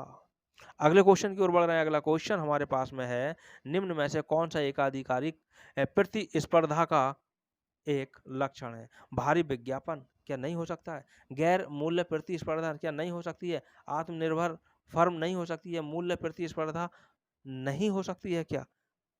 भाई राइट आंसर जो हमारे पास होगा, गैर मूल्य प्रतिस्पर्धा यहाँ पर राइट आंसर होगा। अगले क्वेश्चन की ओर बढ़ रहे हैं, और अगला क्वेश्चन हमारे पास में है, सम विच्छेद विश्लेषण को ऐसा भी माना जाता है। भाई कैसा माना जाता है? लागत मात्रा लाभ विश्लेषण भी माना जाता है, या लागत लाभ विश्लेषण माना जाता है, या फिर वृद्धिशील विश्लेषण माना जाता है, या फिर इनमें से कोई सा भी नहीं माना जाता है? तो भाई यहाँ पर राइट आंसर होगा लागत मात्रा। मात्रा शब्द तो आता है, लेकिन वो लागत के साथ आता है, लागत मात्रा लाभ विश्लेषण। ऑप्शन 2 मिलता जुलता है, इसलिए मैं बता रहा हूँ, लागत शब्द का हमें यहाँ पर ध्यान रखना है। अगला क्वेश्चन हमारे पास में है, निम्न में से कौन सी अशुद्धि तलपट को प्रभावित, यहाँ पर क्वेश्चन 2 तरह से बनता है, निम्नलिखित में से कौन सी अशुद्धि तलपट को प्रभावित करती है और कौन सी प्रभावित नहीं करती है? तो यहाँ क्वेश्चन को देखते हैं, यहाँ पर करती है लिखा है, निम्न में से कौन सी अशुद्धि तलपट को प्रभावित करती है? पहला ऑप्शन हमारे पास में है पी से प्राप्त 1200 रुपए का प्राप्य विपत्र की प्रविष्टि देय विपत्र दैनिक पुस्तक में 2100 रुपए से कर दी गई, यानी 1200 रुपए की जगह 2100 अंक उलटफेर हो गए हैं। दूसरा है एक दिवालिया देनदार की संपत्ति से प्राप्त 300 रुपए उसके खाते में क्रेडिट कर दिया गया, जबकि गत वर्ष में ही इसे अपलिखित किया जा चुका था। तीसरा ऑप्शन है एक देनदार को दिए 800 रुपए देनदारों की सूची में शामिल करने से छूट गए। चौथा ऑप्शन है पुरानी मशीन 700 रुपए में उधार बेची गई, जिसकी प्रविष्टि विक्रय पुस्तक के माध्यम से की गई। राइट आंसर हमारे पास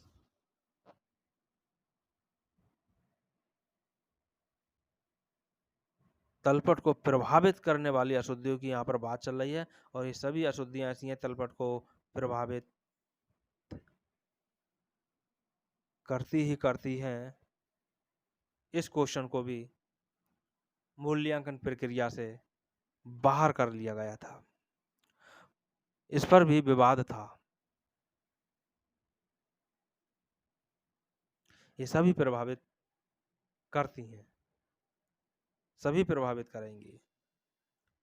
अगला क्वेश्चन हमारे पास है, और वो क्वेश्चन है यदि बैंक खाते का डेबिट पक्ष से क्रेडिट पक्ष अधिक है, यदि बैंक खाते का डेबिट पक्ष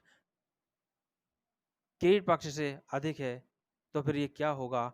क्या बैंक अधिविकर्ष होगा, या बैंक में नगद होगा, या बैंक में शेष होगा, या चालू संपत्ति होगा? इसके लिए हमें चलना होगा 3 खाने वाली रोकड़ बही की। यहाँ बैंक खाते की मतलब बैंक की पासबुक से नहीं है, या 3 खाने वाली रोकड़ बही से है। जब 3 खाने वाली रोकड़ बही में बैंक कॉलम होता है तो उसका हमेशा बैंक का जो शेष निकल के आएगा, या कैश का भी शेष निकल के आएगा, तो डेबिट शेष ही निकल करके आएगा। डेबिट शेष निकल के आएगा तो वो हमारी संपत्ति है।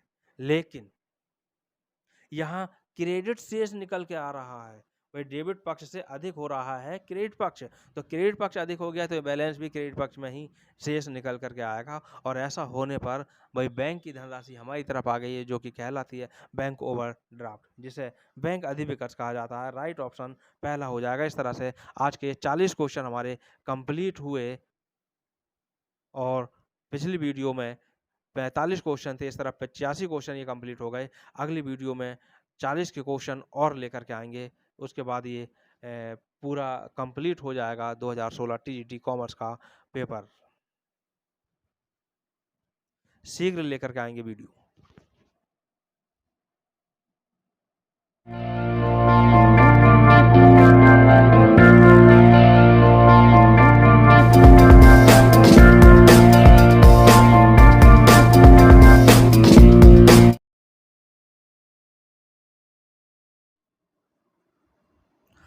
नमस्कार दोस्तों, आज हम बात कर रहे हैं यहाँ पर, जैसे यहाँ पर आप देख भी सक रहे हैं, टीजीटी कॉमर्स 2016 की हम यहाँ पर बात कर रहे हैं।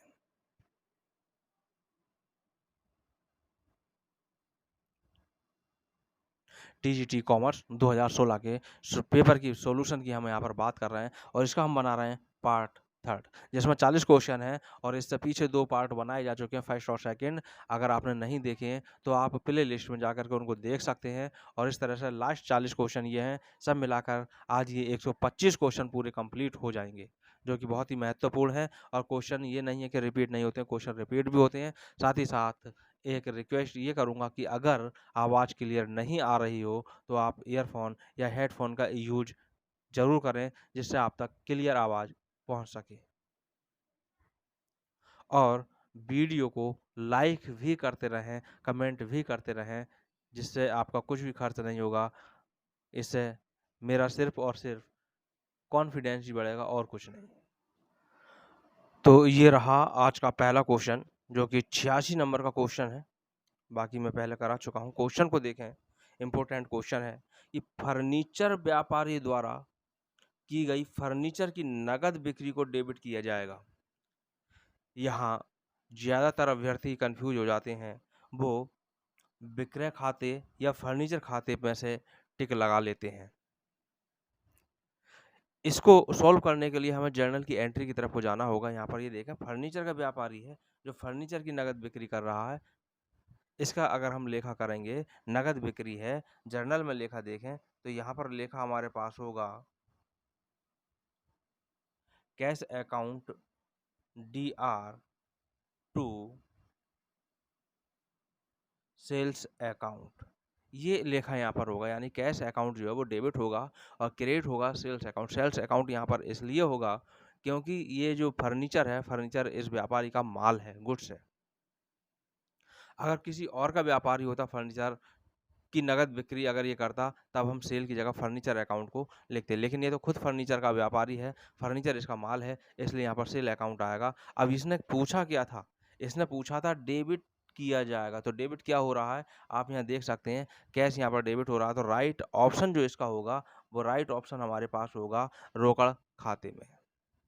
क्वेश्चन को एक बार फिर देखें, क्वेश्चन यहाँ पे लिखा क्या है, क्वेश्चन लिखा है फर्नीचर व्यापारी द्वारा की गई फर्नीचर की नगद बिक्री को डेबिट किया जाता है, तो ये राइट ऑप्शन अब आपको यहाँ पता लगा ही गया है, ये राइट ऑप्शन हमारे पास पहला है रोकड़ खाते इसमें।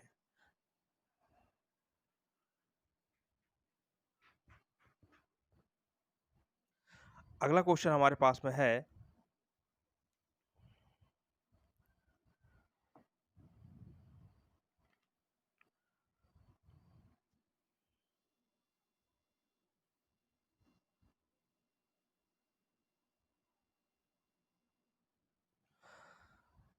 मुद्रा के मूल्य से तात्पर्य है, मुद्रा के मूल्य से तात्पर्य है, ठीक है तात्पर्य है, लेकिन किस बात से तात्पर्य है वो हमें यहाँ पर देखना है।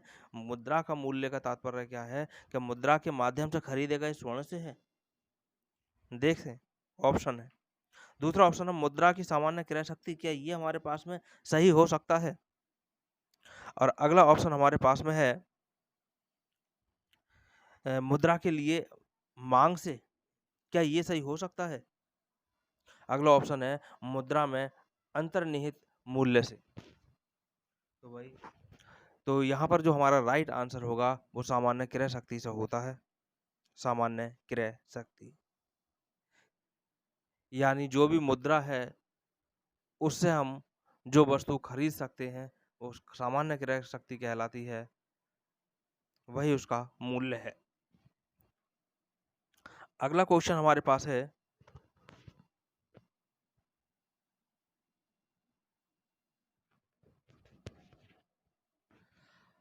अर्थशास्त्र का जनक किसे कहा जाता है। तो भाई ये तो सभी को मालूम होगा ही होगा कि अर्थशास्त्र का जो जनक कहा जाता है वो एडम स्मिथ को कहा जाता है।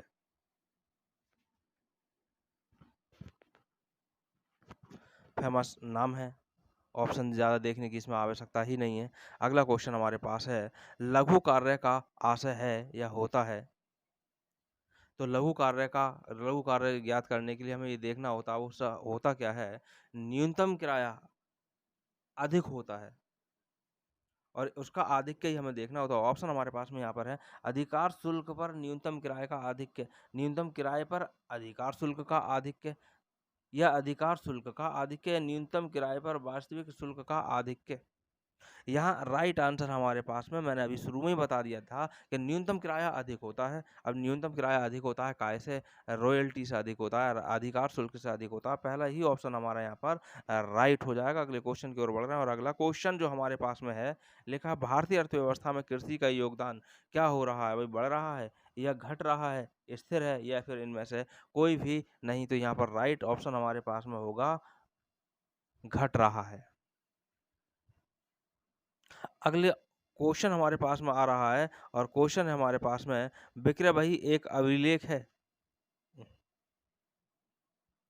विक्रय बही एक अभिलेख है केवल वस्तुओं की नगद बिक्री का, केवल संपत्तियों की बिक्री का, या केवल वस्तुओं की उधार बिक्री का, या फिर सभी विक्रयों का। तो भाई विक्रय बही में उधार बेचे गए लेखा किया जाता है, उधार बेचे गए माल का लेखा किया जाता है। तो राइट ऑप्शन हमारे पास यहाँ पर तीसरा हो जाएगा। अगला क्वेश्चन हमारे पास आता है और क्वेश्चन है, निम्न प्रलेखों में कौन से प्रलेख नगद बिक्री प्रमाणन के लिए प्रासंगिक नहीं है। नहीं है या नेगेटिव पूछा है, दैनिक नगद बिक्री संक्षेप,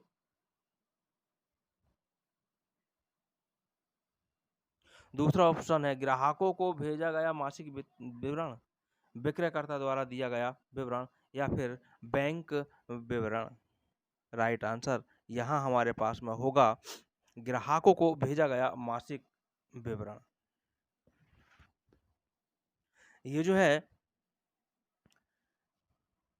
बिक्री प्रमाणन का प्रासंगिक नहीं है। मासिक विवरण, चालू खाता विवरण होता है, वो भेजा गया है। अगला क्वेश्चन हमारे पास में है, तो अगला क्वेश्चन हमारे पास में है, किसी व्यवसाय की आय क्षमता को बढ़ाने के लिए व्यय की गई राशि है, वो कौन सी राशि है? क्या पूंजी हानि हो सकती है, या आस्थगित राजस्व व्यय हो सकता है, या राजस्व व्यय हो सकता है, या फिर पूंजीगत व्यय हो सकता है? भाई क्षमता बढ़ाने के लिए प्रयोग की जा रही है धनराशि, तो ये एक पूंजीगत व्यय कहलाएगा। ऑप्शन चौथा यहाँ पर राइट होगा। और अगले क्वेश्चन की ओर बढ़ रहे हैं।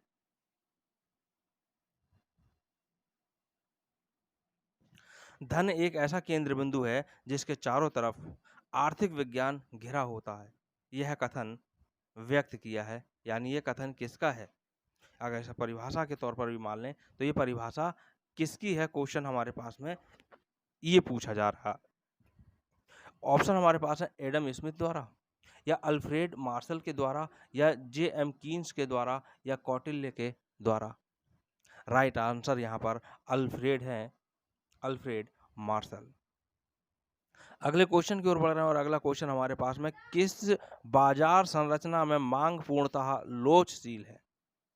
मांग लोचशील है। क्या द्विअधिकार, या पूर्ण प्रतियोगिता, अल्पाधिकार, या एकाधिकार? तो राइट आंसर यहाँ पर हमारे पास होगा पूर्ण प्रतियोगिता। जब लो होती है तो मांग पूर्णतः लोचशील होती है। इसे हम ऐसे भी कह सकते हैं कि मांग पूर्णतः लोचशील है तो फिर ये पूर्ण प्रतियोगिता की स्थिति होती है।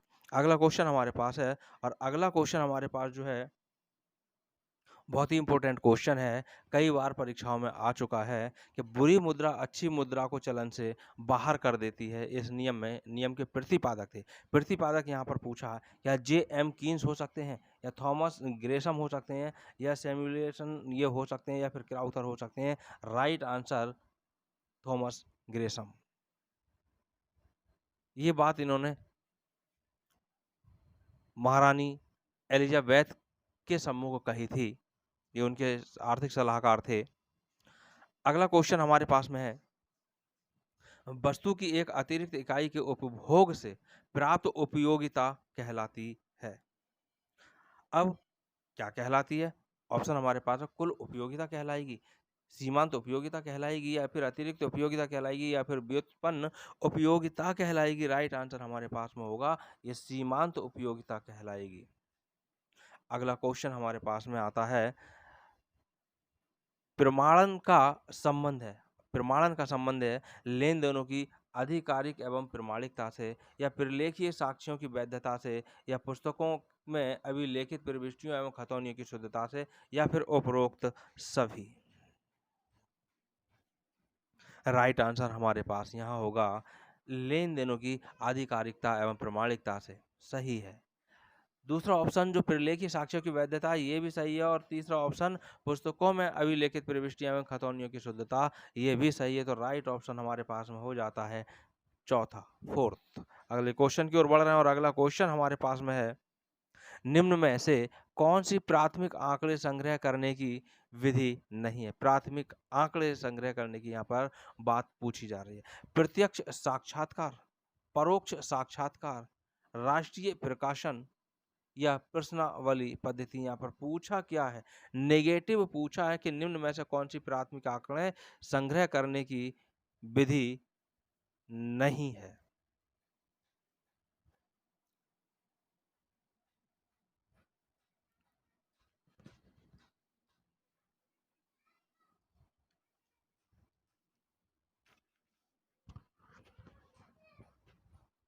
हाँ, तो क्वेश्चन था निम्न में से कौन सी प्राथमिक आंकड़े संग्रह करने की विधि नहीं? वही प्रत्यक्ष साक्षात्कार की बात करें तो बिल्कुल है, परोक्ष साक्षात्कार की बात करें बिल्कुल सही है, प्रश्नावली है ये भी सही है, डायरेक्ट है। लेकिन राष्ट्रीय प्रकाशन है, ये तो किसी और ने प्रकाशन कराया है, ये प्राथमिक आंकड़े नहीं है। जो प्रकाशन करा दिए आंकड़े, उनका हम यूज करके जानकारी को अगर बढ़ा रहे हैं या उन्हें यूज कर रहे हैं तो प्राथमिक नहीं, द्वितीयक हुए। अगला क्वेश्चन हमारे पास में है, निम्न में से कौन-सी एक लिपि की ये त्रुटि नहीं है? इम्पोर्टेंट क्वेश्चन है। नेगेटिव यहाँ पर पूछा गया है। चूक की त्रुटि, करण त्रुटि या फिर सिद्धांत की त्रुटि या फिर क्षतिपूर्वक त्रुटि। तो यहाँ पर सैद्धांतिक जो अशुद्धि होती है, त्रुटि होती है, वो लिपि की अशुद्धि नहीं है। अगले क्वेश्चन की ओर बढ़ रहे हैं और अगला क्वेश्चन हमारे पास में है, पूंजी का वह हिस्सा जिसे कंपनी के समापन के समय माँगा जा सकता है, कहलाता है, भई ज़्यादा इसमें कुछ कहने की ज़रूरत ही नहीं है। आरक्षित पूँजी इसको कहा जाता है। अयाचित पूँजी, निर्गत पूँजी या अधिकृत पूँजी इसको नहीं कहा जाता। अगला क्वेश्चन हमारे पास है, लैटिन भाषा का शब्द है। क्या शब्द है? अडियर शब्द है। इसका क्या अर्थ होता है? सुधारने के लिए, हिम्मत करने के लिए या सुनने के लिए या यहाँ तक के लिए? भई इसका राइट आंसर हमारे पास होता है सुनने के लिए। अगर आवाज़ नहीं आ रही है, तो ईयरफ़ोन या हेडफ़ोन का यूज़ ज़रूर करें। अगला क्वेश्चन हमारे पास में है, अंकेक्षण का उद्देश्य क्या नहीं है? अंकेक्षण का उद्देश्य क्या नहीं है? यहाँ पर अंकेक्षक शब्द होना चाहिए। ऑप्शन देखते हैं, मूल प्रविष्टियों का अभिलेखन करना है। नेगेटिव पूछा है, ये भी ध्यान रखना है। अंकेक्षक का उद्देश्य क्या नहीं है या अंकेक्षण का उद्देश्य क्या नहीं है? दूसरा ऑप्शन है, वित्तीय विवरणों का सत्यापन करना या त्रुटियों का पता लगाना या धोखाधड़ी का पता लगाना। वही वित्तीय विवरणों का सत्यापन करना ये तो है, त्रुटियों का पता लगाना ये भी पॉजिटिव है, धोखाधड़ी का पता लगाना ये भी पॉजिटिव है, लेकिन पहला ऑप्शन ये नेगेटिव है। जो नेगेटिव है वही तो पूछा है, तो वही फिर इसका राइट आंसर होगा, मूल प्रविष्टियों का अभिलेखन करना। अगला क्वेश्चन हमारे पास में है, किसी कंपनी के आंतरिक अंकेक्षण की नियुक्ति की जाती है, वही संचालक मंडल के द्वारा की जाती है? क्या अंशधारियों के द्वारा की जाती है? क्या सरकार द्वारा की जाती है या फिर लेनदारों के द्वारा की जाती है? राइट आंसर यहाँ होगा संचालक मंडल। कभी-कभी यहाँ पर संचालक मंडल की जगह केवल और केवल प्रबंधन शब्द भी हो सकता है। लेकिन हाँ, जब प्रबंधन होगा तो संचालक मंडल नहीं होगा और संचालक मंडल होगा तो फिर प्रबंधन नहीं होगा और दोनों एक साथ आएँगे नहीं। अगले क्वेश्चन की ओर बढ़ रहे हैं और अगला क्वेश्चन हमारे पास में है, अधिकार शुल्क खाते के अंतर्गत यदि कुछ अवधि के लिए हड़ताल होती है तो शुल्क आनुपातिक रूप से कम कर दिया जाता है, ये बात तो तय है, कम किया जाता है। लघु कार्य आनुपातिक रूप से कम कर दी जाती है या फिर न्यूनतम किराया आनुपातिक रूप से कम कर दिया जाता है या फिर सारे काम इसमें हो सकते हैं। और ये राइट आंसर जो हमारा यहाँ पर होगा, वो राइट आंसर जो न्यूनतम किराया है, वो कम कर दिया जाता है आनुपातिक रूप से। अगला क्वेश्चन हमारे पास आता है और अगला क्वेश्चन हमारे पास में है, जब सहायक वहियाँ रखी जाती हैं तब ग्राहकों को विशेष छूट की प्रविष्टि की जाती है। अब सारी सहायक वहियाँ रखी जा रही हैं तो फिर इसका लेखा जर्नल में होगा या विक्रय बही में होगा या नगद बही में होगा या फिर इनमें से कहीं भी नहीं होगा। राइट आंसर होगा जर्नल में होगा। जब जर्नल में होगा तभी सही जगह पोस्टिंग में, खाते में अपनी जगह पहुँचेगा। अगला क्वेश्चन हमारे पास आता है, अंकेक्षक द्वारा किए जाने वाले कार्य की योजना कहलाती है। जो अंकेक्षक अंकेक्षण करेगा तो वो एक कार्य योजना बनाएगा, वो क्या कहलाती है? क्या अंकेक्षण प्रणाली कहलाएगी, अंकेक्षण सर्वेक्षण कहलाएगा, अंकेक्षण कार्यक्रम या अंकेक्षण दिशा निर्देश? भाई ये कहलाएगा अंकेक्षण कार्यक्रम। तीसरा ऑप्शन हमारा राइट होगा। अगला क्वेश्चन हमारे पास है, नियम क्रमबद्ध संख्याओं का मध्य मूल्य है। नियम संगत हो क्रमबद्ध संख्याओं का जो मध्य मूल्य होगा वो क्या होगा? क्या बहुलक होगा, माध्य होगा, चतुर्थक हो गया, माध्यिका होगा? तो वही यहाँ पर माध्यिका होगा। अगले क्वेश्चन की ओर बढ़ रहे हैं और अगला क्वेश्चन हमारे पास में है, आय एवं व्यय खाते द्वारा प्रकट होने वाले आधिक्य अथवा कमी को अंतरित किया जाता है, काय में किया जाता है? कि प्राप्ति एवं भुगतान खाते में किया जाता है या लाभ हानि खाते में किया जाता है या पूंजी खाते में किया जाता है या फिर पूंजी निधि खाते में किया जाता है? यहाँ कंफ्यूज हो जाते हैं और लाभ इसमें प्राप्ति एवं भुगतान खाता देख लेते हैं और लगा देते हैं इस पे टिक, जो कि गलत हो जाता है। राइट आंसर इसका पूंजी निधि खाता होता है। पूंजी निधि खाता और इसका राइट आंसर होता है। अगला क्वेश्चन हमारे पास में होगा, प्रबंधन हर जगह अधिशासी नेतृत्व का कार्य है। यह परिभाषा दी गई है, पी कोटलर के द्वारा दी गई है, या फिर एच कुंज के द्वारा दी गई है, या फिर ओग्डोनेल के द्वारा दी गई है, या फिर आर.सी. डेविस के द्वारा दी गई है। वही परिभाषा जो दी गई है आर.सी. डेविस के द्वारा दी गई है। अगले क्वेश्चन की ओर बढ़ रहे हैं और अगला क्वेश्चन हमारे पास में आता है, निम्न में से कौन सी त्रुटि तलपट के मिलान को प्रभावित नहीं करती है? नेगेटिव पूछा है, प्रभावित नहीं करती है। तो निक्षेपण एवं खतौनी संबंधी त्रुटियां, तलपट से चूकी हुई राशि, संपत्ति का व्यय के रूप में अभिलेखन, वही खाते में किसी प्रविष्टि को करने में चूक। यहाँ प्रभाव ना पड़ने की बात कही जा रही है कि इसका प्रभाव तलपट पर नहीं पड़ता है। प्रभाव इसका तलपट पर नहीं पड़ता है। यहाँ ये बात यहाँ पर पूछी गई है। राइट ऑप्शन जो यहाँ पर है वो है संपत्ति का व्यय के रूप में अभिलेखन, यानी अभिलेखन तो हो गया लेकिन संपत्ति की जगह वो व्यय खाते में अभिलेखित हो गई है। इसका प्रभाव तलपट के योग पर बिल्कुल भी नहीं पड़ेगा। अगला क्वेश्चन हमारे पास आता है, अंकेक्षण रिपोर्ट देता है। अंकेक्षक रिपोर्ट देता है। भाई अंकेक्षक रिपोर्ट किसको देता है? खातों की सत्यता पर देता है, या खातों की निष्पक्षता पर देता है, या खातों की वैधता पर देता है, या फिर उपरोक्त सभी।